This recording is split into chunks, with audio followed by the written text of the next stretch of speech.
First paper वैसे देखा जाए तो कॉमर्स वालों के लिए तो मैं कहता हूँ बस टीचिंग अच्छी थी क्योंकि मैंने आपसे पढ़ा था, मेरे आपके नोट्स थे और जैसे बिल्कुल टॉपिक टू टॉपिक क्वेश्चंस थे कुछ। हाँ हेलो हेलो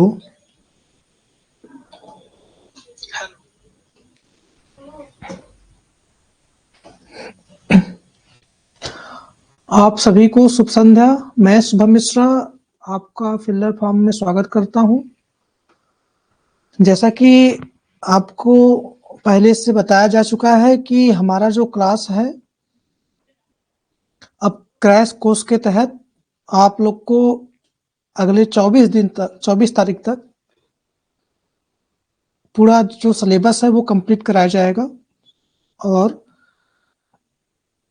आप सब इसमें अच्छे से टाइम से जुड़ें और हम लोग बहुत शॉर्ट तरीके से, बहुत कंसाइज तरीके से अपने सिलेबस को कंप्लीट करने का प्रयास करेंगे आगे आने वाले 24 दिनों में।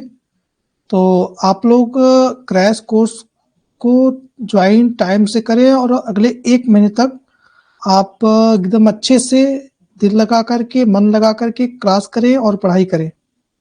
अगर आपको सफलता पानी हो, नेट जेआरएफ आपको क्वालिफाई करना हो, तो आप सब जल्दी से आप लोग कोर्स को ज्वाइन करें और टाइमली लाइव क्लास आप लोग कीजिए।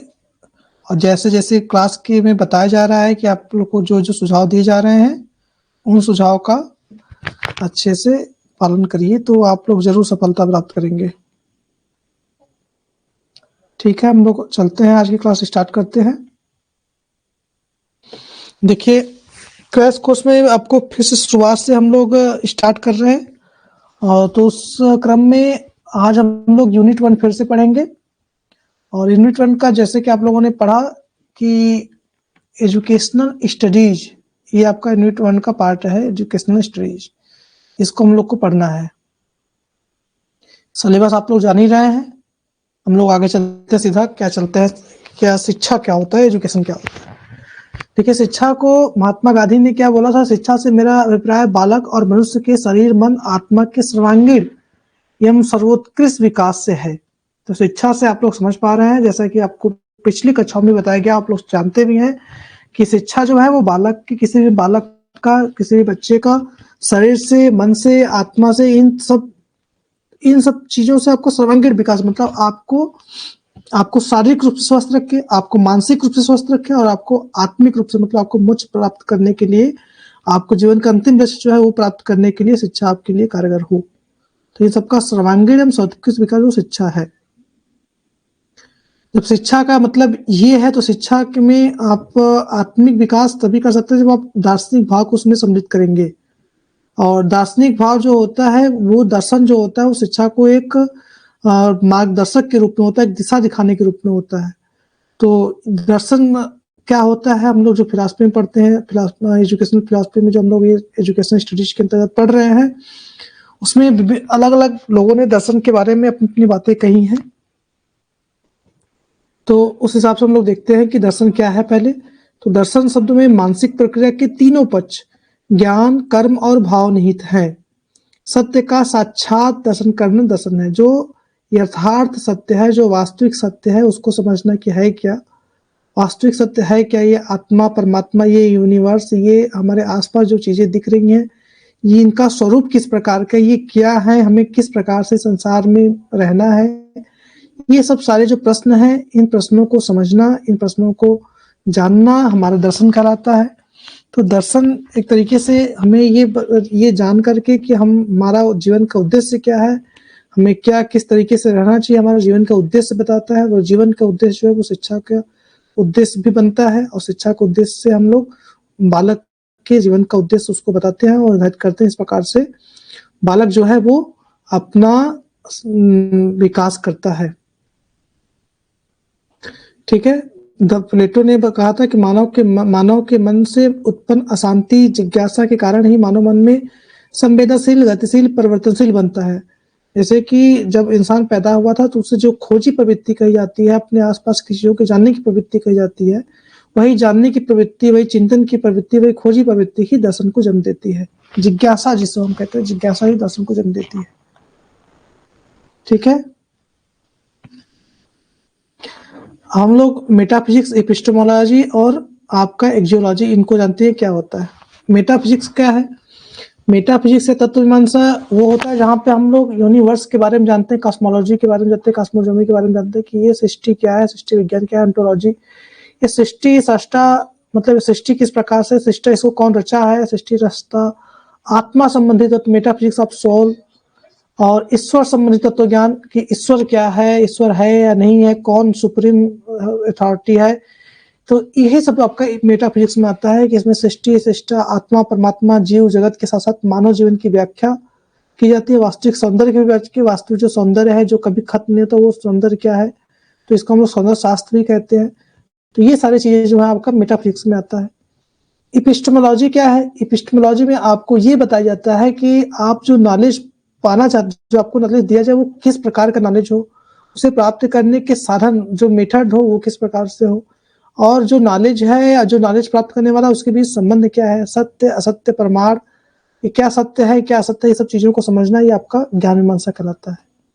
इसमें मुख्य रूप से ज्ञान के स्वरूप, ज्ञान की सीमा, ज्ञान की प्रमाणिकता, ज्ञान प्राप्त करने के साधन, ज्ञान प्राप्त करने की विधियां, ज्ञाता के बीच में संबंध, तर्क विधियां, सत्य सत्य प्रमाण, भ्रम की व्याख्या, सब चीजें की जाती है।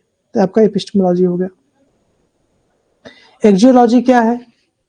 एक्जियोलॉजी में आप लोग मूल्य मीमांसा के अंतर्गत ये देखते हैं कि किस प्रकार से हमें जीवन में किन आदर्शों को, किन वैल्यूज को पालन करना है, वो वैल्यूज, वो चीजें आपको मूल्य मीमांसा के अंदर एक्जियोलॉजी के अंतर्गत आ जाती हैं कि आपको क्या, किन आदर्शों को, कौन से मूल्यों को फॉलो करना है।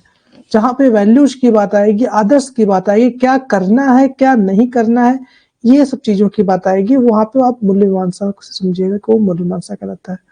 दर्शन में जब ये बात कही जाए, किसी भी फिलॉसफी में जब ये बात कही जाए कि हमें क्या करना चाहिए, किस प्रकार से व्यवहार हमें करना चाहिए, हमें किस प्रकार से समाज में रहना चाहिए, हमें कौन से आदर्श पालन करना चाहिए, कौन से वैल्यूज फॉलो करना चाहिए, तो ये सब चीजें बातें जो दर्शन में कहते हैं वो मूल्य मीमांसा के अंतर्गत आती हैं।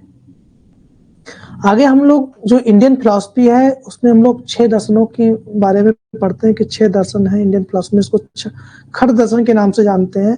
तो उन 6 दर्शनों में हम लोग जो आपका जो आस्तिक दर्शन, जो 6 दर्शन, उसमें से हम लोग क्या पढ़ेंगे? सांख्य, योग, वेदांत, 3 दर्शन पढ़ेंगे 6 दर्शनों में से। और जो नास्तिक दर्शन है आपका बुद्धिज्म, जैनिज्म और आपका चार्वाक, तो ये नास्तिक दर्शन में से हम लोग 2 दर्शन पढ़ेंगे। टोटल जो इंडियन फिलॉसफी है उसमें हम लोग 5 दर्शन के बारे में पढ़ेंगे।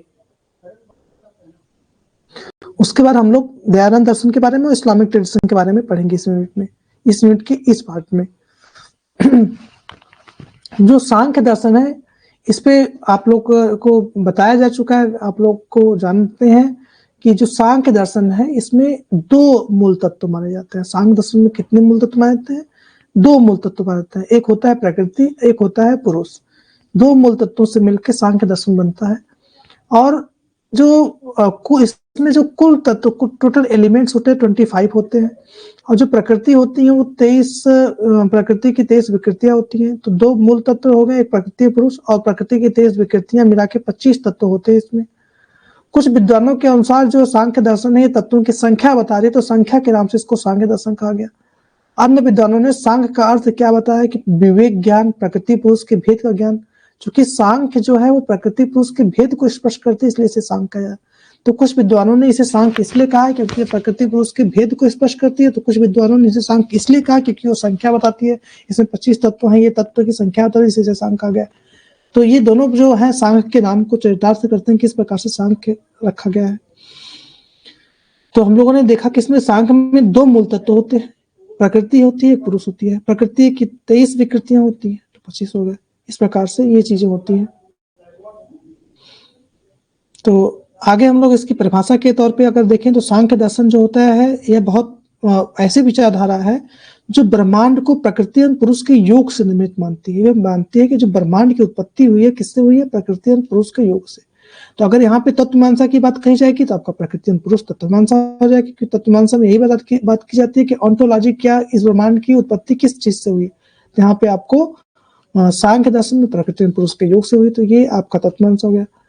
और मानते हैं प्रकृति पुरुष दोनों ही अनादि और अनंत है, मतलब दोनों ही जो है ये न कभी इनका कोई अंत होता है, न कोई एकदम अनादि है, न इनका आरंभ हुआ है। यह ईश्वर के स्वतंत्र अस्तित्व को स्वीकार नहीं करती। ऐसा नहीं मानती कि ईश्वर स्वतंत्र रूप से है, बल्कि क्या मानती है कि आत्मा को पुरुष चेतन तत्व मानती है। जो प्रकृति पुरुष है ना, तो जो आत्मा है वो पुरुष तत्व है, और यह प्रतिपादन करती है कि मनुष्य जीवन का अंतिम जो उद्देश्य है मुक्ति है, और इसे विवेक ज्ञान और योग साधन प्राप्त किया जाता है। ठीक है, तो ये आपका पुरुष तत्व आत्मा को मानती है, और यह प्रतिपादन करते हैं कि हमारा जो जीवन का अंतिम उद्देश्य है वो मुक्ति है।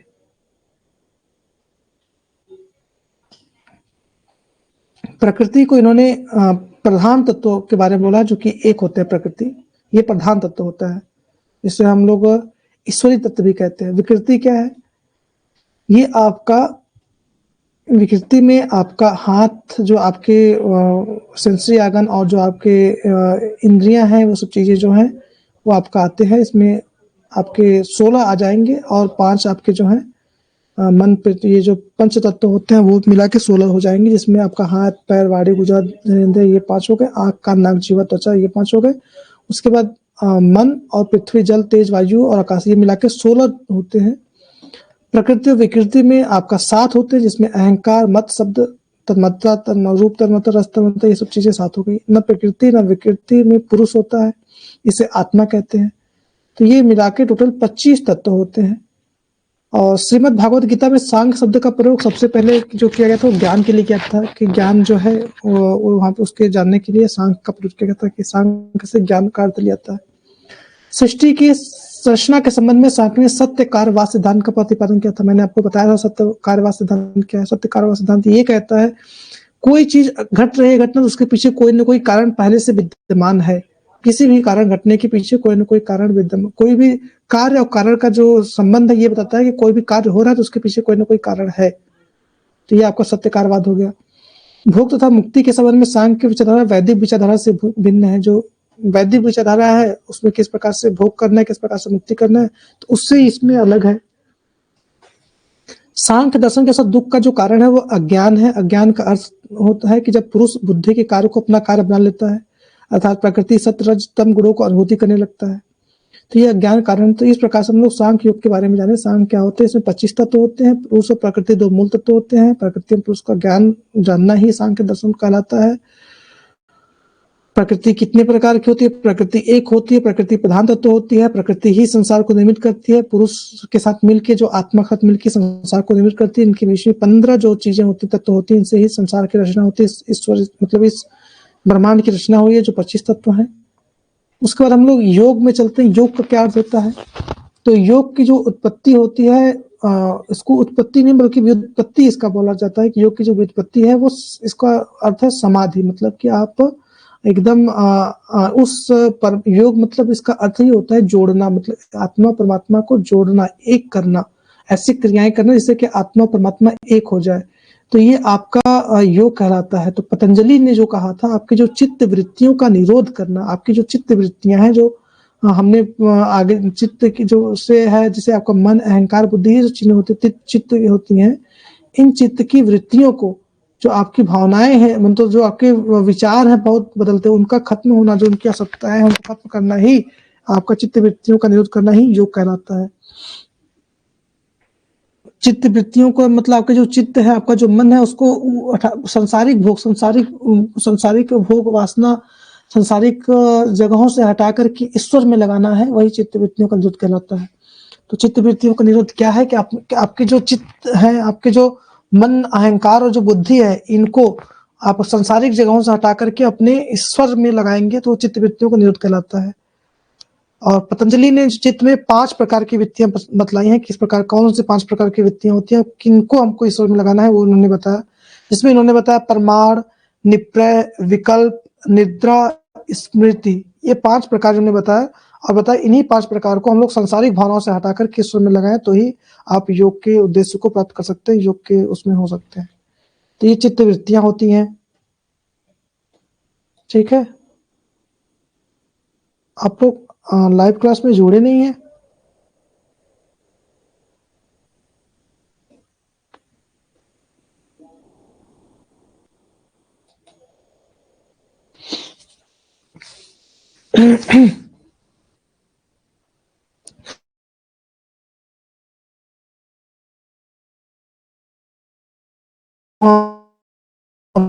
पांच जो वृत्तियां होती है उसमें क्या होती है, प्रमाण, स्मृति और ये पांचों होती हैं। तो प्रमाण क्या होता है, प्रमाण में होता है ज्ञान प्राप्त करने के कौन कौन साधन है, किससे आप ज्ञान को प्राप्त करते हैं, आपका प्रमाण के अंतर्गत आता है। निप्रय क्या होता है, मिथ्या ज्ञान, जो गलत ज्ञान है उसको आप अलग करना, उसको उससे हटना, वो मिथ्या ज्ञान का निप्रय हो गया। विकल्प क्या है, शब्दों के आधार को मानना। शब्द मतलब क्या है, जो आपके ग्रंथों में बात लिखी गई हो उनको मानना, उनके आधार को मानना, वो शब्द हो गए।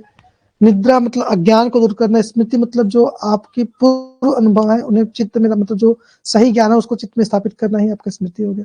तो इस प्रकार से इन पांचों जो चित्त वृत्तियां, इनको ईश्वर में लगाना ही आपका योग कहलाता है। ठीक है, और योग में आपको अष्टांग मार्ग बताए गए हैं। वो अष्टांग मार्ग आपको यम, नियम, आसन, प्राणायाम, प्रत्याहार, धारणा, ध्यान, समाधि, ये 8 मार्ग बताए गए हैं। यम में हमने आपको बताया था कि इसमें भी 5 होते हैं, नियम में भी 5 होते हैं। यम आपको किस प्रकार से आप सत्य, सामाजिक रूप से आप किस प्रकार से आप संयमित होंगे, सामाजिक रूप से किस प्रकार से आपको आचरण करना है, आपको यम बताता है। नियम आपको बताता है कि व्यक्तिगत रूप से किस प्रकार से आप शुद्ध आचरण करेंगे, वो आपको नियम बताता है। तो यम में हमने आपको बताया सत्य, अहिंसा, अस्तेय, परिग्रह, ये जो होता है ये आपका यम में आते हैं। नियम में आपको शौच, शौच, तप, स्वाध्याय, ईश्वर प्रधान, ये करके ऐसे 5 जो होते हैं ये आपको उसमें आते हैं, नियम में आते हैं। तो ये चीजें हैं। आसन आपको जो जिससे आप सुखपूर्वक बैठ के इसमें ध्यान लगा सके, वो आसन कहलाता है। प्राणायाम क्या है, अपने वायु जो है उसको, प्राण वायु को नियंत्रित करना प्राणायाम कहलाता है। प्रत्याहार में हम लोग किस अपने ध्यान की ओर बढ़ते हैं और किसी अपने मन को कहीं पे स्थित करते हैं। धारणा भी वही होती है कि ध्यान की ओर, प्रत्याहार से आगे की अवस्था होती है। इसमें हम लोग ध्यान की में किसी अपने एक जो है एक बिंदु पे ध्यान केंद्रित करते हैं और उसके बाद ध्यान हम जब पूरी तरह लगाने लगते हैं तो हम समाधि की अवस्था में पहुंचते हैं। तो इस प्रकार से ये हो गया आपका। ठीक है,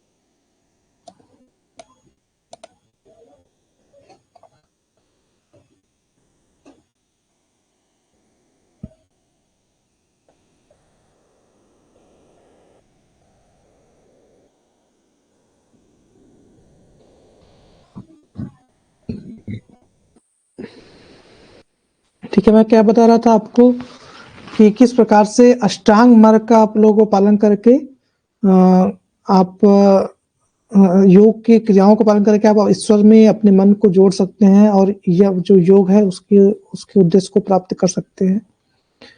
तो यम में हमने बताया था कि आप जो 5 होते हैं, 5 यम होते हैं, इससे आप सामाजिक रूप से अपने आप को शुद्ध करते, सामाजिक रूप से सही आचरण रखते हैं। तो उसमें हमने आपको बताया कि अहिंसा, सत्य, अस्तेय, ब्रह्मचर्य, अपरिग्रह। अहिंसा में हमने आपको बताया ही था कि आपको किसी प्रकार से मन, वचन, कर्म से किसी प्रकार से हिंसा न करना, किसी को तकलीफ न पहुंचाना, दुख न पहुंचाना। सत्य में आपको सही बोलना, वस्तुति जो है वही इस प्रकार से व्याख्या करना।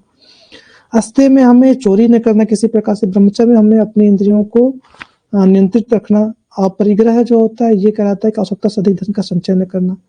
तो ये चीजें जो है आपका यम में आते हैं। और यम के बाद जब हम लोग नियम में चलते हैं, नियम भी आपका 5 होते हैं। नियम में आपका 5 होते हैं। मैंने क्या बताया था नियम में, आपको बताया था शौच, संतोष, तप, स्वाध्याय, ईश्वर प्रणाली निधान। तो शौच क्या होता है कि आपको शुद्धि की बात करता है कि आप सही आचरण से अपने हाथ शुद्धता मतलब अपने मन को पवित्र करें, अपने हाथ पैर शारीरिक अंग जो है उनको पवित्र करें। इस प्रकार से शौच की बात करता है। संतोष की बात करता है कि आपके पास जो चीजें हैं उन पर्याप्त तो उनसे संतोष करें, जो आपको ईश्वर द्वारा दी गई उसको संतोष रखना, वो संतोष कहलाता है। तब क्या होता है कि आप किसी परिस्थिति में अपने लक्ष्य को पाने के लिए हमेशा आगे बढ़े, चाहे कितनी विषम परिस्थिति आ जाए उसमें आप लोग तपस्वी हुए, चेंज ना हो। स्वाध्याय कहता है कि अपने आप को जो है स्वाध्ययन करना, अपने आप मतलब कि आपके जो ग्रंथ है उनका अध्ययन करना, वो आपका जैसे वेद उपनिषद ये सब चीजों का अध्ययन करना आपको स्वाध्याय कहलाता है। ईश्वर प्रणिधान में आप ईश्वर को समर्पित हो जाते हैं, अपने जो भी कार्य करते हैं अपने ईश्वर को समर्पित करते हैं, ईश्वर प्रणिधान कहलाता है। उसके बाद आसन की हमने बात की थी, तो आसन जो है आपका स्थिर सुखम आसन कहा जाता है। इसमें तो जिसमें आप सुखपूर्वक बैठ सके वो आपका आसन कहलाता है। तो आप आसन में सुखपूर्वक बैठ करके अपने आप को क्या कहते हैं कि योग की क्रियाओं में लगने के लिए आपको एक सुखपूर्वक आसन बैठना पड़ता है। आपको जो जप करना होता है, ध्यान करना होता है, वो आसन में बैठ के ही करना होता है। उसका प्राणायाम में हमने आपको बताया कि किस प्रकार से अपने प्राण और आयाम दो, इसका जो नाम है अपने प्राण वायु को नियंत्रित करना, उसको प्राणायाम कहलाता है। प्रत्याहार में हमने आपको बताया किस प्रकार से कि आप अपने जो आपके अंदर जो आपके जो इंद्रियां हैं उसको अपने उस पे आपको अपने नियंत्रण स्थापित करना, वो आपका प्रत्याहार कराता है। आपके जिससे आप मन विचित्र होते हैं उनको हटा के आप अपने ध्यान जो है ईश्वर में लगाना के स्टार्ट जो करते हैं, ध्यान लगाने की पहली अवस्था होती है। तो आप अपनी इंद्रियों को अंतर्मुखी ले जाए, जो बहुमुखी आपकी सारी इंद्रियां हैं जो बाहर की, उसको अंतर्मुखी ईश्वर में ले जाना ही आपका प्रत्याहार कराता है। ठीक है, तो उसके बाद हमने आपको बताया धारणा क्या होता है। ये ध्यान प्रत्याहार के बाद ध्यान की जो होती है और नजदीक पहुंचने की अवस्था होती है धारणा। मतलब उसमें हम लोग किसी मतलब कि एक जगह पर अपना ध्यान लगाना स्टार्ट करते हैं और केंद्रित करना स्टार्ट करते हैं। ध्यान में क्या होता है कि हम अच्छे से उस अपने जो भी परमात्मा है, जो भी चीजें हैं उसमें हम प्रवेश कर जाते हैं, उसमें हम ध्यान मग्न हो जाते हैं, उसमें हम अपने मन को एकदम पूरी तरीके से लगा लेते हैं, ध्यान कहलाता है। समाधि क्या होता है कि मतलब जहाँ पे जिससे हम जिसमें भी ध्यान लगाए हैं उससे मेरा जो संबंध है वो एकदम शून्य हो जाता है, मतलब उसमें और मेरे में कोई अंतर नहीं होता, वो समाधि कहलाती है। तो इस प्रकार से आपका जो अष्टांगिक मार्ग है वो अष्टांगिक मार्ग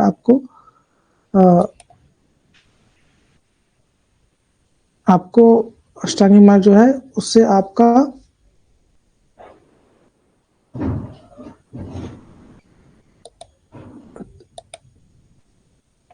कहाँ गया,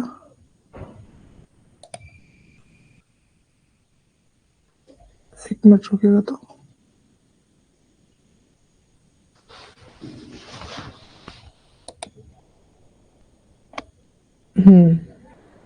तो इस प्रकार से इस अष्टांगिक मार्ग के द्वारा आप अपने ईश्वर में अपने आप को लगा सकते हैं। योग दर्शन क्या कहता है? योग दर्शन कहता है कि भारत दर्शन की विचारधारा जो इस ब्रह्मांड को ईश्वर का प्रकृति पुरुष के योग से निर्मित मानती है और यह मानती है कि प्रकृति पुरुष और ईश्वर तीनों अनादि और अनंत काल से। इस प्रकार यह ईश्वर को कर्म फल और भोग से मुक्त और आत्मा को कर्म फल का भोक्ता मानती है। इसी प्रकार से मतलब कि ये प्रकृति पुरुष के अलावा इन्होंने ईश्वर को भी जोड़ा है कि ईश्वर जो है वो भी तीसरा जो है इसमें शामिल होता है, जिससे कि जिसने संसार की रचना की है और इन तीनों से मिलकर ही इस ब्रह्मांड की रचना हुई है। और जो ईश्वर है वो सर्वोच्च है और जो कर्मफल को जो कर्मफल देता है वो ईश्वर देता है और जो भोक्ता कर्मफल वो प्रकृति और पुरुष भोगता है। आत्मा जो है वो कर्मफल का भोक्ता बनती है और जीवन का जो अंतिम उद्देश्य परमानंद की अनुभूति है। परमानंद अनुभूति मतलब ईश्वर को प्राप्त करना और अष्टांग योग साधन से उनको मिलता है। वेदांत दर्शन क्या है? वेदांत दर्शन आपका ये बताता है जो वेद की बात कही गई थी, उन वेदों का जो सारांश है वो वेदांत में आया है। तो वेदांत दर्शन में बहुत से लोग हुए, जिसमें से आपको शंकराचार्य और रामानुजाचार्य जो मुख्य रूप से हैं इनके बारे में हम लोग जानेंगे। शंकराचार्य ने आपको क्या किस प्रकार का नाम दिया था? अद्वैत वेदांत। और जो रामानुजाचार्य थे उन्होंने विशिष्टाद्वैत की बात की थी। अद्वैत की मतलब ये होता है कि मतलब परमात्मा आत्मा परमात्मा दोनों मतलब एक है, उनमें कोई अंतर नहीं, वो अद्वैत कहलाता है। विशिष्टाद्वैत क्या होता है? इस मतलब ये होता है कि जो आपका आत्म मतलब कि ये दोनों के मिल के ये इनका एक ये दोनों मिलकर एक विशिष्ट रूप से आपका संरचना ईश्वर की संरचना का निर्माण मतलब ब्रह्मांड का निर्माण करते हैं। तो इसमें आपका शुद्धाद्वैत, द्वैताद्वैत आदि अनेक शाखाओं का जो है उद्गम हुआ था, जिनके प्रभाव से उपासना विधियों का जन्म हुआ। इस शिक्षा की दृष्टि से अन्य शाखाओं का भी महत्व कम नहीं है और रामानुजाचार्य ने ईश्वर को सगुण रूप में स्वीकार किया और उसकी प्राप्ति के लिए भक्ति को सर्वश्रेष्ठ साधन माना। जो रामानुजाचार्य ने ईश्वर को माना था और ईश्वर के मान के उसके अनुसार उन्होंने भक्ति को सर्वश्रेष्ठ स्थान दिया। वेदांत दर्शन में आपका भारतीय दर्शन की वह विचारधारा जो इस ब्रह्मांड को ब्रह्मा द्वारा निर्मित मानती है, वो मानती है कि जो ब्रह्मांड है ब्रह्मा द्वारा निर्मित है, उसे सृष्टि की उत्पत्ति, सृष्टि की स्थिति, उत्पत्ति और लय का कारण मानती है। मतलब उसने ही सृष्टि की उत्पत्ति किया, उसका पालन पोषण करने वाला वो ब्रह्मा ही है। यह आत्मा जो है वो ब्रह्म का अंश है और यह प्रतिपादन करती है कि मनुष्य जीवन का जो अंतिम उद्देश्य है मुक्ति है। और यह मुक्ति हमें कैसे मिलेगा? ज्ञान योग से मिलेगा, कर्म से योग से मिलेगा, राजयोग से, भक्ति योग से, इन सबसे हमें मुक्ति मिलेगी। ठीक है, आगे हम लोग चलते हैं, बौद्ध दर्शन देख लेते हैं। बौद्ध दर्शन क्या होता है? बौद्ध दर्शन जो है वह यह दुख से उत्पन्न हुआ दर्शन माना जाता है कि एकदम जो आपका भगवान जो बुद्ध थे, महात्मा बुद्ध, वो एकदम जब दुखी की चरम अवस्था को प्राप्त करते तब उन्हें सत्य की प्राप्त करने की इच्छा होती है, तब उन्होंने यह दर्शन का प्रतिपादन किया था। तो इस दर्शन में जो 4 आर्य सत्य भी है वो भी यही कहते हैं कि संसार जो है वो दुखमय है, सर्वत दुखम, सब कुछ दुख में है ये जो संसार है। और दुख है तो उसका कुछ कारण भी होता है। दुख समुदाय के बारे में उन्होंने बताया 4 आर्य सत्य यही है। सर्वत दुखम, दुख समुदाय, दुख निरोध गामिनी प्रतिपदा। तो संसार जो है वो दुखमय है, दुख के है तो उसके कारण है, और दुख के कारण है तो उसका नाश भी होता है। और उसका नाश किस प्रकार से, उसका कुछ उपाय है जो आपके 8 अष्टांगिक मार्ग के द्वारा उन्होंने दुख के नाश करने के उपाय बताए हैं, दुख को समाप्त करने के उपाय बताए हैं। जिसमें आपका सम्यक दृष्टि है, अपनी दृष्टि को सही रूप से स्थापित करना आपका सम्यक दृष्टि है। और अपने संकल्पन होना, अपनी दृष्टि को सही रखने के बाद आप संकल्पवान हुए। संकल्प के बाद आपको आपके वचन आपकी अच्छी होनी चाहिए, आप अपने जो वचन है उसमें मृदुता होनी चाहिए, अहिंसक होना चाहिए, अपने वचन अच्छे रखना, अपने कर्म अच्छे रखना, अपने आजीविका के साधन अच्छे रखना, जैसे आपका मान है व्यायाम करना, नित्य रूप से अपने मन को और शारीरिक रूप से अपने आप को ईश्वर के प्रति लगाने के लिए व्यायाम करना। और स्मृति जो है उसको, जो भी चीजें हैं, जो भी आपकी ऊपर बातें कही गई उनको अच्छे से मन में धारण करना, और उसके बाद समाधि की अवस्था में पहुंचना। ये 8 अष्टांगिक मार्ग उन्होंने बताए थे। तो इस प्रकार से इन्होंने बताया कि किस प्रकार से हम मुक्ति पा सकते हैं। तो बौद्ध दर्शन जो है सबसे भारतीय दर्शन की वह विचारधारा जो ब्रह्मांड को न तो केवल वस्तुजन्य मानती है कि ब्रह्मांड कोई वस्तु से निर्मित है, बल्कि आध्यात्मिक तत्व द्वारा निर्मित भी मानती है, और इसे परिणाम से मानती है कि ये परिणाम परिवर्तनशील है, परिणामशील है। यह आत्मा परमात्मा के अस्तित्व को स्वीकार नहीं करती है और यह प्रतिपादन करती है कि मनुष्य जीवन का अंतिम उद्देश्य जो है निर्वाण की प्राप्ति है। ठीक है, आत्मा परमात्मा को नहीं मानती और निर्वाण की प्राप्ति की बात करती है। ये 8 अष्टांगिक मार्ग त्रिरत्न का पालन करने के लिए बात करती है। तो अष्टांगिक मार्ग हमने देखा, 8 सत्य भी देखा। उसको त्रिरत्न क्या है? सील, समाधि और प्रज्ञा, ये त्रिरत्न कहलाते हैं। सील जो है, सील का अर्थ सात्विक कर्म करना, जिसमें आपका सही कर्म करना वो सील कहलाता है। जिसमें आपका अहिंसा, अस्तेय, सत्य बोलना, ब्रह्मचर्य का पालन करना, नशा का सेवन करना, ये जो चीजें हैं आपका सील कहलाती हैं, सात्विक कर्म करना। पंचशील भी कहे जाते हैं जिनका पालन गृहस्थ और भिक्षु दोनों के लिए निर्भर करते हैं। ठीक है, तो भिक्षुओं के लिए अन्य 5 शीलों का भी विधान है कि अपराह्न भोजन, मालाधारण, संगीत, स्वर्ण, रजत का त्याग, ये सब चीजें आपको भिक्षु को लिए कहा गया। तो ये सील है, आपको किस प्रकार से सात्विक कर्म करे वो सील कहलाता है। समाधि का अर्थ होता है आपका कि आपके जो चित्त है उसमें एकाग्रता लाना, तो उसमें अपने मन में चित्तों में एकाग्रता लाना समाधि कहलाती है।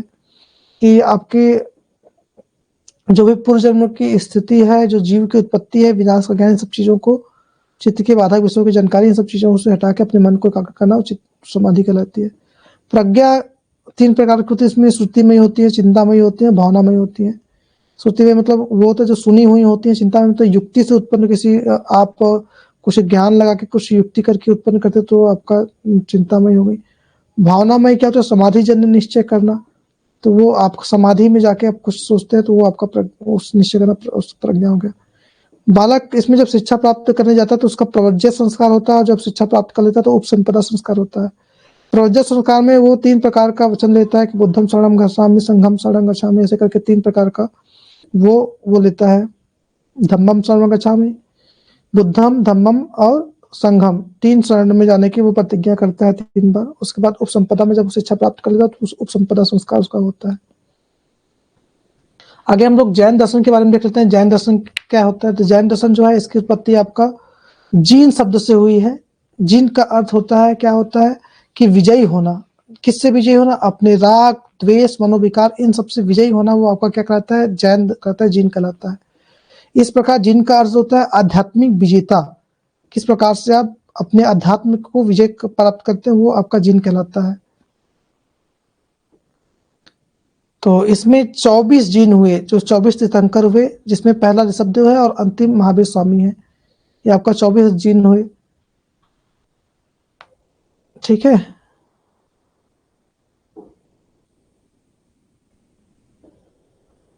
महावीर स्वामी को 23वें तीर्थंकर और पार्श्वनाथ जो थे, महावीर स्वामी 23वें तीर्थंकर थे, और पार्श्वनाथ जो थे वो 4 महाव्रत की बात की थी, सत्य, अहिंसा, अस्त्य और परिग्रह। इसमें जो महावीर स्वामी थे उन्होंने 24वें तीर्थंकर महावीर स्वामी थे, और 23वें तीर्थंकर जो उनके पहले आए पार्श्वनाथ थे, तो पार्श्वनाथ ने 4 महाव्रत की बात की थी, सत्य, अहिंसा, अस्त्य और परिग्रह। तो इसमें एक और उन्होंने महाव्रत ब्रह्मचर्य जोड़ के, मैं उसको 5 महाव्रत जो महावीर स्वामी थे, सत्य, अहिंसा, अस्त्य, परिग्रह और ब्रह्मचर्य के पालन करने का निर्देश दिया। तो ये 5 जो है महावीर स्वामी ने जोड़ा।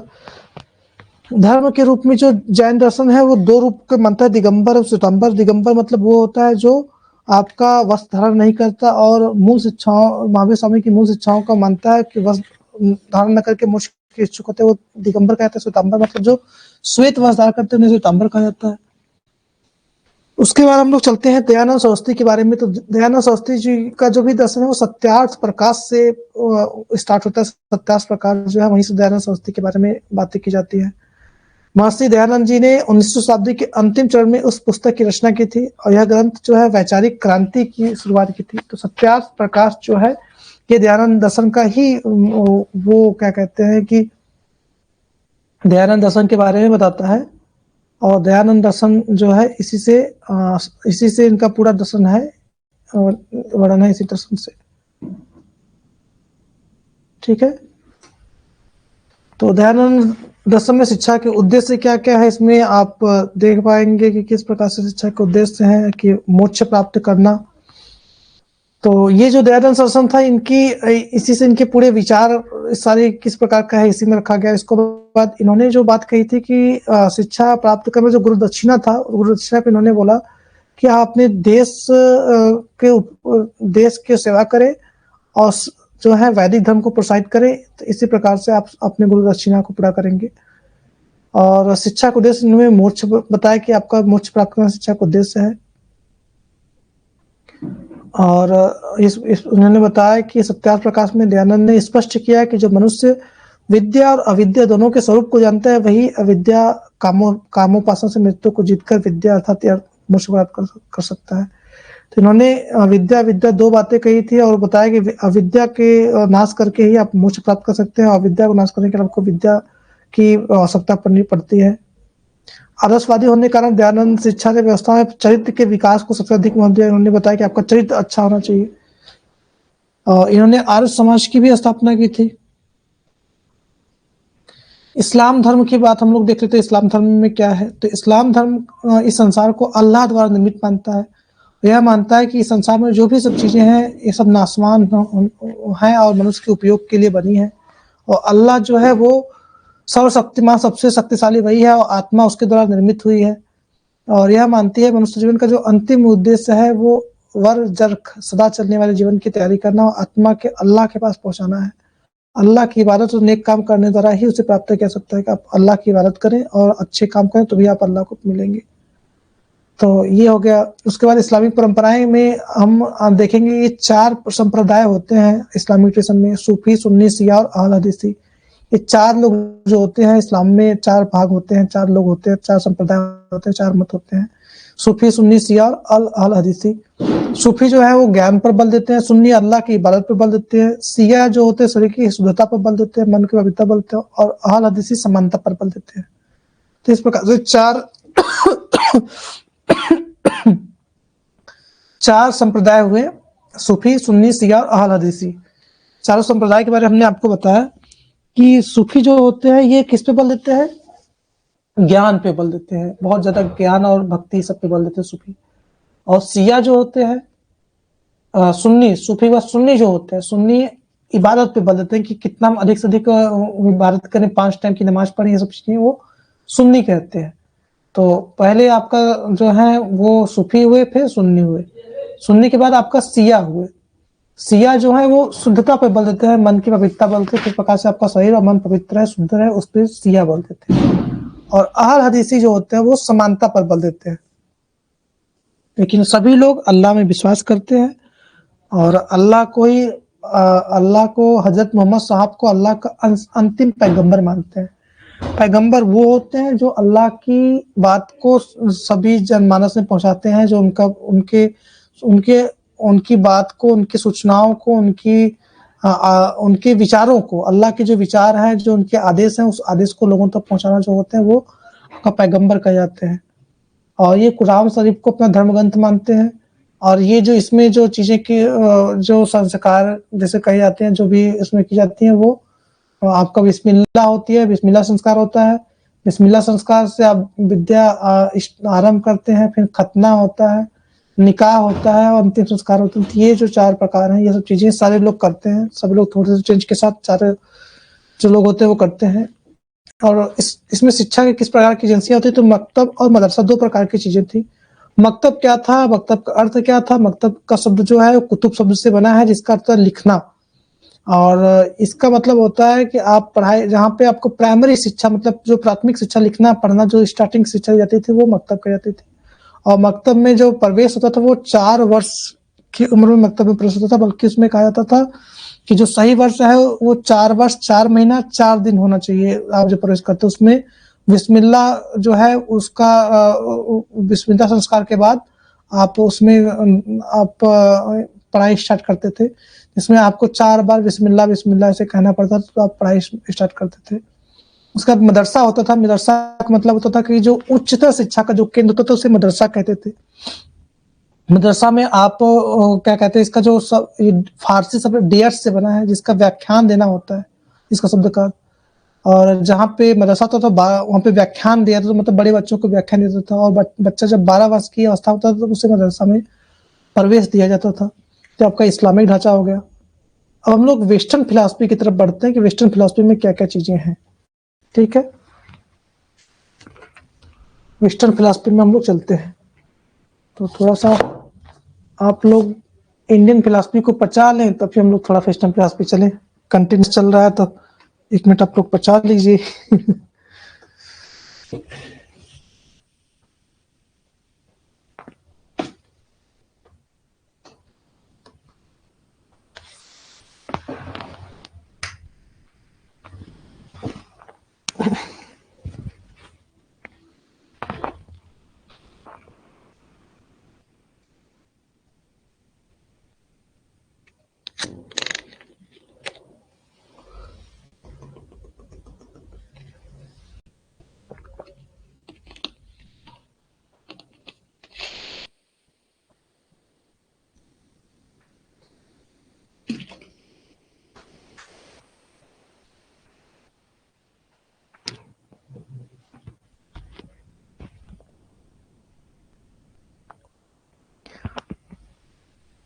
ठीक है, तो हम लोग चलते हैं, देखते हैं कि पाश्चात्य दर्शन वेस्टर्न फिलॉसफी क्या है,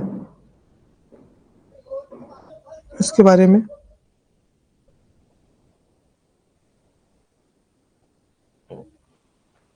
ठीक है,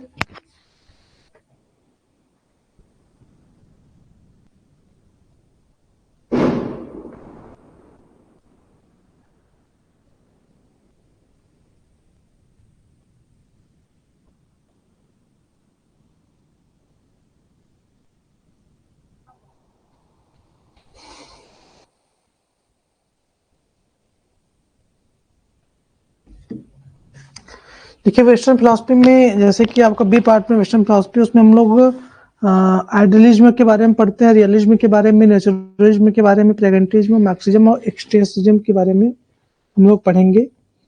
तो जो पहली जो शुरुआत होती है वेस्टर्न फिलॉसफी वो आइडियलिज्म से होती है और ये सबसे प्राचीन होती है, तो मतलब सबसे पहले यही हुई थी। और इसका प्रतिपादन जो है सुकरात प्लेटो ने किया था, सुकरात और प्लेटो ने किया था। मतलब इसको जो प्रतिपादक थे वो प्लेटो माने जाते हैं, सुकरात मानते हैं। प्लेटो का नाम ज्यादा लिया जाता है तो प्लेटो से ही आप लोग याद रखिएगा। तो प्लेटो इसके प्रतिपादक होते हैं, सुकरात भी माने जाते हैं, लेकिन प्लेटो इसके मुख्य प्रतिपादक होते हैं। और किन किन लोग का नाम आपको याद रखना है, तो आदर्शवादी में दार्शनिकों में Descartes, Spinoza, Leibniz, Berkeley, Kant, Fichte, Hegel, Schelling, Schopenhauer, Gentile, ये सब जो प्रमुख थे। तो आप इन सबको नामों को याद रखिएगा, जिसमें आप डेकार्ट, कांट, बर्कले, ये सब नाम जो है, हीगल, ये सब नाम ज़्यादा यूज होते हैं, तो इनको याद रखिएगा। उसके बाद जो सबसे ज़्यादा नाम यूज होते हैं वो कमेनियस, पेस्टोलॉजी, फ्रोबेल, ये सब चीज़ों को याद रखिएगा। तो ये नाम है जिनको आपको याद रखना है। और भारत में जो आदर्शवादी दार्शनिक थे उसमें क्या थे, महात्मा गांधी, स्वामी विवेकानंद, महर्षि अरविंद, रविन्द्रनाथ टैगोर, सब लोग आदर्शवादी थे। आदर्शवाद क्या है हम लोग इसको देख लेते हैं। आदर्शवाद मतलब आइडियलिज्म में यहाँ पे बात किया था, जो विचारों को प्रधानता देता है, जो विचारों को शाश्वत सत्य मानता है।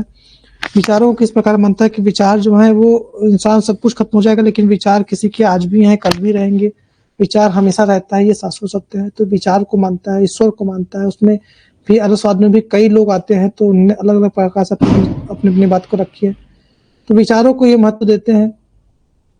आदर्शवाद पाश्चात्य दर्शन की वह विचारधारा है जो इस ब्रह्मांड को ईश्वर द्वारा निर्मित मानते कि यह ईश्वर द्वारा निर्मित है, और यह मानते कि इस वस्तु जगत की अपेक्षा आध्यात्मिक जगत जो है वो श्रेष्ठ है। ईश्वर को अंतिम सत्य और आत्मा को ईश्वर का अंश मानती है। यह मानते कि ईश्वर जो है वो अंतिम सत्य है और आत्मा जो है ईश्वर का अंश है। और यह प्रतिपादन करते हैं कि मनुष्य जीवन का अंतिम उद्देश्य है वो आत्म अनुभूति करना, जिससे आध्यात्मिक जीवन जीने अर्थात शाश्वत मूल्यों, नैतिक नियमों का पालन द्वारा प्राप्त करना। मतलब ये आपको नैतिक नियम की बात करती है, शाश्वत मूल्यों की बात करती है, आपको मोक्ष की बात करती है, आपको आत्मा की बात करती है कि आत्मा है और हमें ईश्वर में अपने आप को ईश्वर में लीन करना है, ईश्वर में जाना है। तो ये सारी चीजें जो हैं आपको मानते हैं, ब्रह्मांड को ईश्वर द्वारा निर्मित मानती है। और आदर्शवाद में विचारों की बात की जाती है कि विचार जो है वो मुख्य है, विचार शाश्वत सत्य है। तो इस प्रकार से आदर्शवाद में इन सब चीजों की चर्चा की जाती है।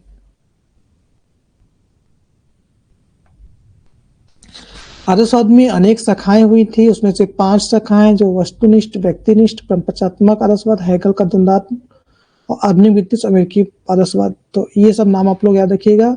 इसमें प्लेटो ने जो बोला था वो ऑब्जेक्टिव आइडियलिज्म बोला था। इन्होंने वस्तुनिष्ठ, वस्तु को माना था कि जो आइडिया है वही आपका शाश्वत सत्य है। बर्कले जो है उन्होंने व्यक्तिनिष्ठ की बात की थी। तो ये सब नाम से आप लोग याद रखिएगा। कांट का परंपरात्मक आदर्शवाद, फेनोमेनल आइडियलिज्म। हैगल का द्वंद्वांध है, आधुनिक ब्रिटिश अमेरिकी आदर्शवाद, मॉडर्न ब्रिटिश अमेरिकन आइडियलिज्म है। तो इस प्रकार से ये सब चीजें हैं। और उसके बाद प्लेटो के शिक्षा दर्शन संबंधी विचार को मुख्यतः 2 प्रमुख पुस्तक, द रिपब्लिक और द लॉज में मिलते हैं। जो प्लेटो इस सिद्धांत के प्रतिपादक हैं, इस आदर्शवाद के प्रतिपादक हैं, फादर है, प्रोप्राइटर है। तो ये जो है आपका 2 पुस्तक लिखते हैं जो इनकी प्रमुख पुस्तक हैं। आप लोग इनको याद रखिएगा। ये आपका द रिपब्लिक और द लॉज, ये 2 चीजें हैं। इसके माध्यम से इन्होंने इस विचार को रखा और आदर्शवाद में अपनी बातें कही। तो रिपब्लिक ग्रंथ क्या था, इसमें एक ऐसा साहित्य का जिसमें शिक्षा और राजनीति संबंधी विचार संग्रहित है। रिपब्लिक ग्रंथ में कैसे विचार है, आपका पॉलिटिक्स से जुड़े विचार है, राजनीति संबंधी विचार है।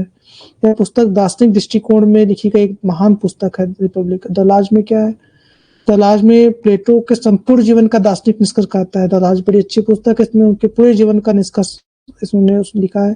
व्यवहारिक ज्ञान को लिखा, किस प्रकार से व्यवहारिक ज्ञान को दार्शनिक दृढ़ता से प्राप्त होती है उसकी बात कही गई है।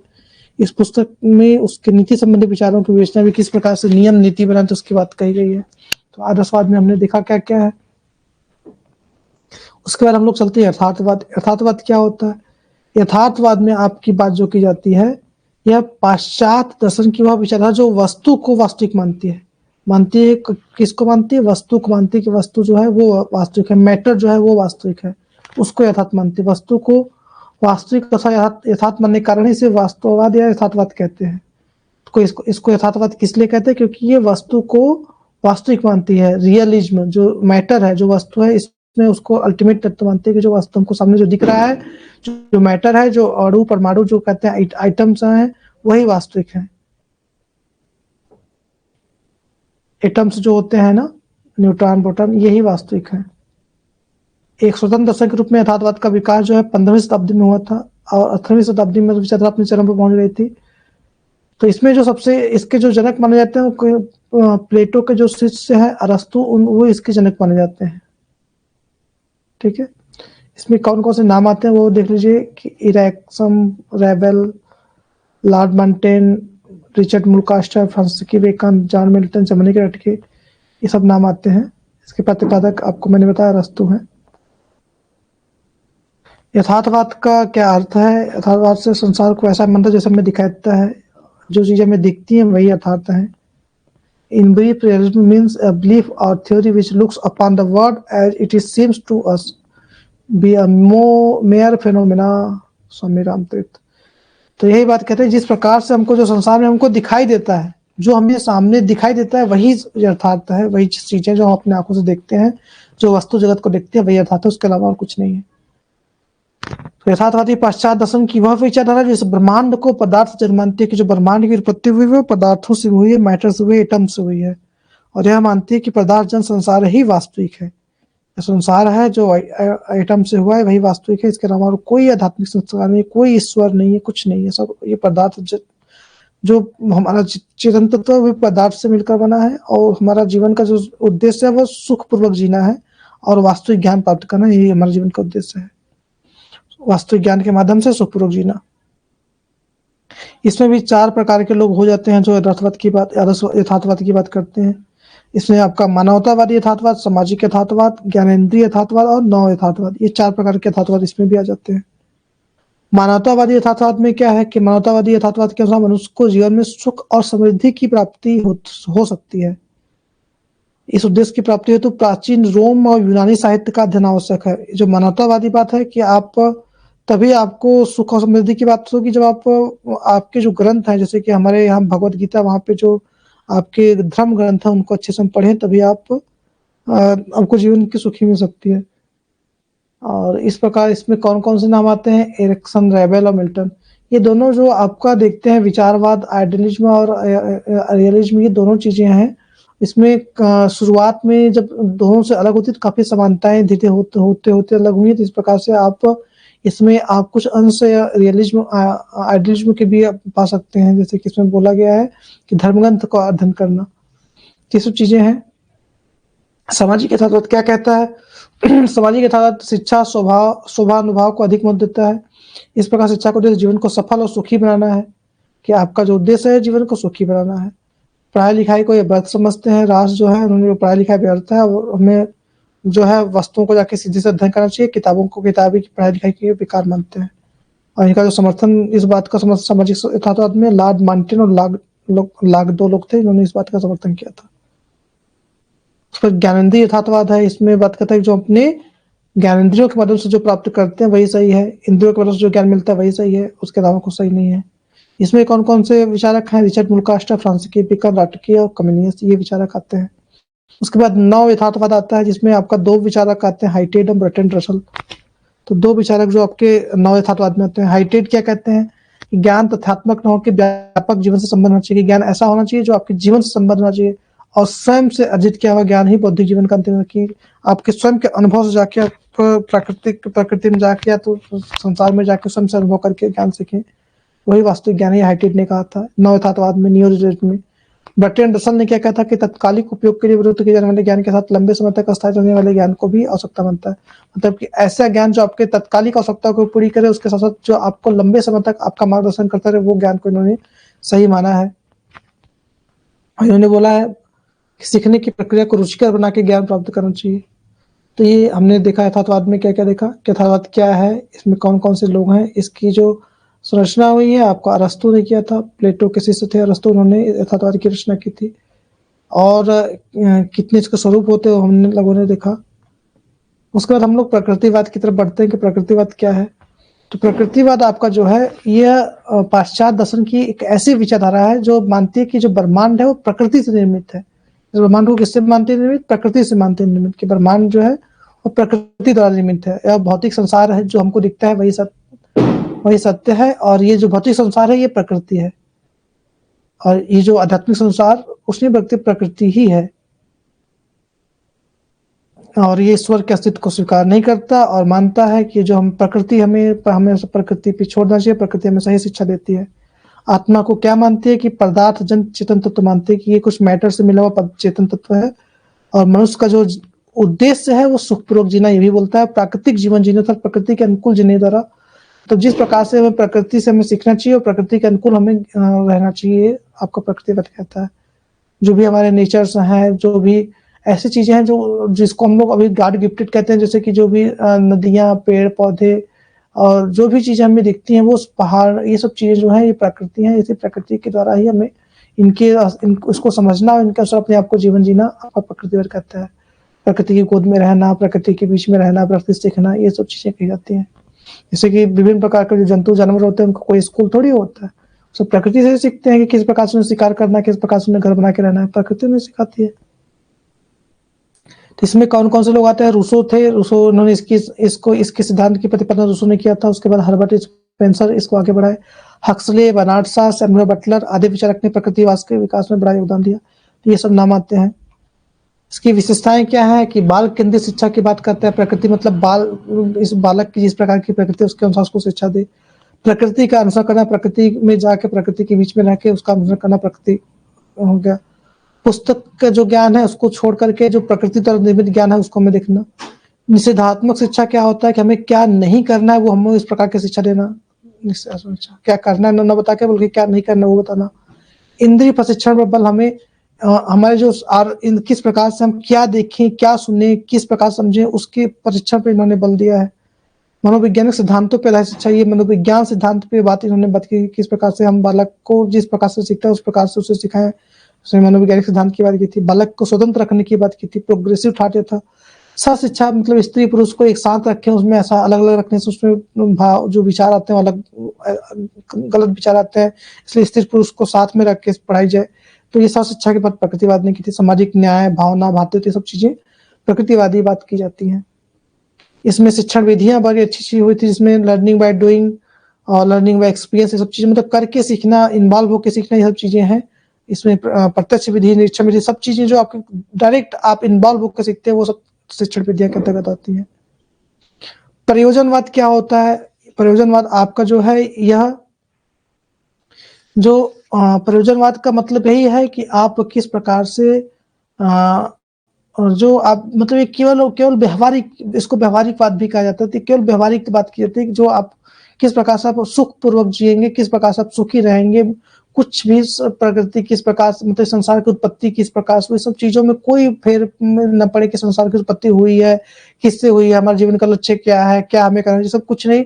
हमें वैज्ञानिक होना चाहिए और हमें सुखपूर्वक जीना चाहिए। ये आपका प्रयोजनवाद बात कहते हैं कि हमें सुखपूर्वक जीने और हम साइंटिफिकली आगे बढ़े, ये आपका प्रयोजनवाद कहलाता है। और प्रयोजनवाद जो है ग्रीक भाषा के प्रेगमा शब्द से इसकी उत्पत्ति हुई है, और कहीं कहीं इसको प्रेगमेटिकोस भी शब्द से इसको कहा जाता है, प्रैग्मेटिज्म भी कहा जाता है। इन सब चीजों से ये बना है। इसका व्यवहारिकतावाद, जैसे मैंने उपयोगितावाद, व्यवहारिकतावाद, ये सब चीजों से इसको जाना जाता है। व्यवहारिक पक्ष पे सबसे ज्यादा इन्होंने बल दिया था। तो आधुनिक युग में प्रयोजनवादी विचारधारा में जो सबसे पहले नाम आता है चार्ल्स सैंडर्स पियर्स, इन्होंने ही आपका इस विचारधारा को इन्होंने आगे मतलब लाया था। ये अमेरिका में ही इस विचारधारा का उत्पत्ति हुई थी। तो प्रयोजन चार्ल्स सैंडर्स पियर्स का जो दूसरा सबसे मुख्य नाम आता है जिन्होंने इसका विस्तार किया था, विलियम जेम्स ने किया था। फिर जॉन डेवी का नाम आता है, डॉक्टर सिलर का, इन्होंने इसको आगे बढ़ाया। तो जो दो मुख्य नाम है चार्ल्स सैंडर्स पियर्स और विलियम जेम्स, ये मुख्य नाम है, इन्होंने आगे बढ़ाया। और बाकी जॉन डेवी और सिलर भी आपको नाम याद रखना चाहिए। प्रयोजनवाद क्या है इसको हम लोग देख लेते हैं फिर से। प्रयोजनवाद वह विचारधारा जो उन्हीं कार्य अथवा सिद्धांतों को सत्य मानती है जो किसी देश, काल, परिस्थिति में व्यवहारिक और उपयोगी हो। ये ऐसा नहीं मानता कि कोई भी चीज शाश्वत सत्य है, कोई ऐसा नियम है जो हर जगह एक ही अप्लाई। उनका कहना था कि समय, परिस्थिति, देश, काल के अनुसार हमें जो नियम है, जो चीजें हैं वो बदलती रहती है। हमें यहाँ पे जो पालन करना चाहिए, हमें कहीं और उसको नहीं पालन करना चाहिए। मैंने एक एग्जांपल भी आपको दिया था, जैसे कि हम लोग गर्म प्रदेश में हम लोग यहाँ पे मदिरा पान या जो अल्कोहल नहीं लेना चाहिए, और उस ठंड प्रदेश में अल्कोहल लेना चाहिए। तो इस प्रकार से जो वैल्यूज है वो समय परिस्थिति के साथ चेंज होते रहते हैं। हमें चोरी नहीं करना चाहिए, लेकिन कभी हमें विशेष परिस्थिति पड़ती है, कुछ ऐसा आवश्यकता पड़ता है जहाँ पे जीवन मृत्यु की बात है, तो वहाँ पे हम लोग चोरी करना भी सही है। तो सब विषय ये आपका देश काल किस प्रकार का समय है, किस प्रकार का देश है, परिस्थिति किस प्रकार की, उस सब चीजों के अनुसार हमें कार्य करना चाहिए। और हमें कोई ऐसा एकदम रेजिस्टेंस नहीं होना चाहिए कि हमें एकदम मतलब इस प्रकार सत्य ही बोलना है। जहाँ पे झूठ बोलने की आवश्यकता है जिससे कि किसी का कल्याण हो, तो वो झूठ भी बोल दिया जाए। तो ये व्यवहार की बात करती है, व्यवहारिकतावाद की बात करती है। ठीक है, इसे अनुभववाद कहा जाता है, व्यवहारवाद कहा जाता है, ये सब चीजें इसको कही जाती है।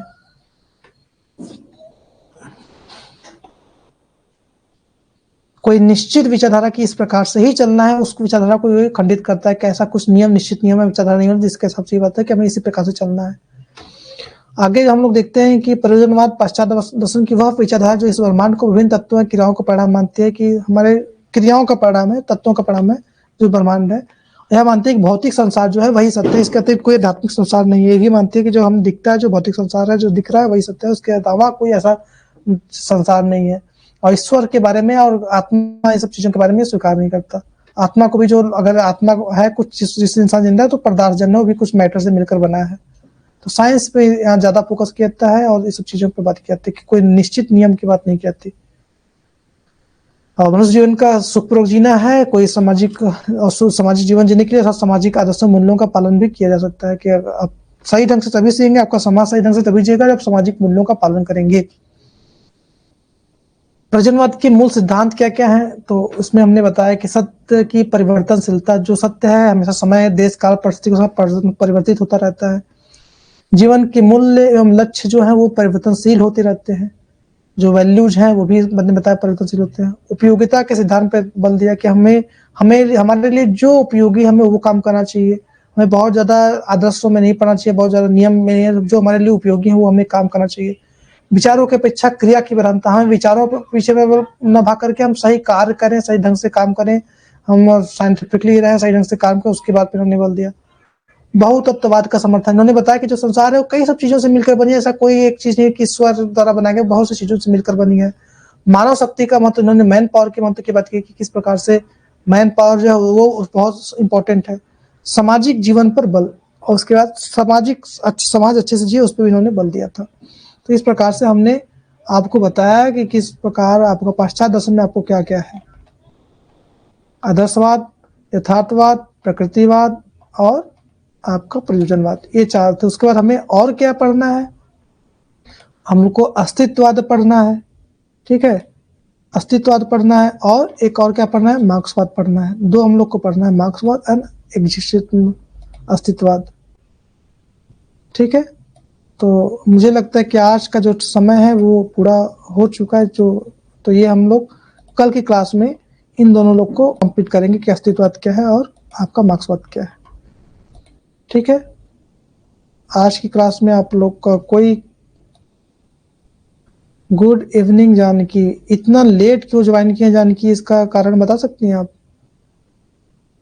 और आपके अलावा कोई ज्वाइन भी नहीं किया?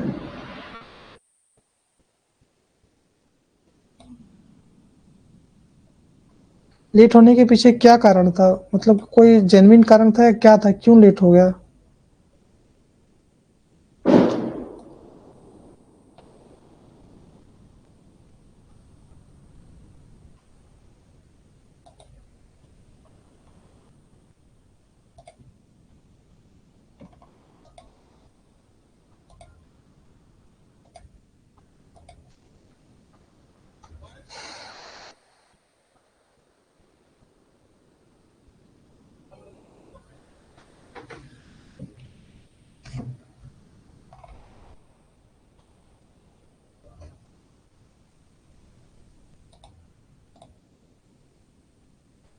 ठीक है, काम करिए, लेकिन क्लास को भी ज्वाइन करिए, आप लोग टाइम से ज्वाइन करिए।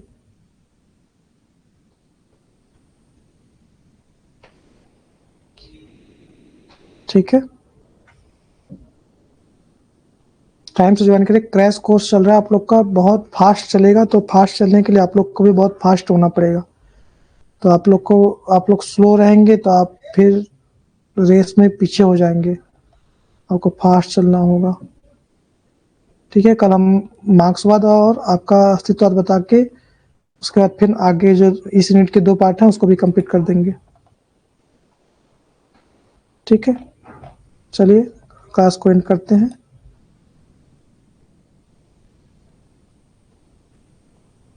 ओ ठीक है जानकी, मैं समझ सकता हूँ, लेकिन अब आप लोग पढ़ाई पे भी, मैं तो आपको पढ़ाई पे ही फोकस करूँगा कि आप पढ़ाई पे भी ध्यान दीजिए, इसलिए मैं कह रहा हूँ कि आप समय निकाल के पढ़ाई पे भी ध्यान दीजिए आप लोग। बाकी लोग का तो पता ही नहीं है कहाँ है, तो मैं सबके लिए कह रहा हूँ कि आप लोग क्रैश कोर्स में बहुत स्पीड से चीज़ें चलेंगी, तो आप लोग उस स्पीड से उसको पकड़ने के लिए आपको लाइव रहना पड़ेगा, आपको चीज़ें समझनी होगी। ठीक है, आज की क्लास को एंड करते हैं हम लोग। Thank you so much. आप सभी को शुभ रात्रि। कल हम लोग फिर से मिलते हैं 8 बजे।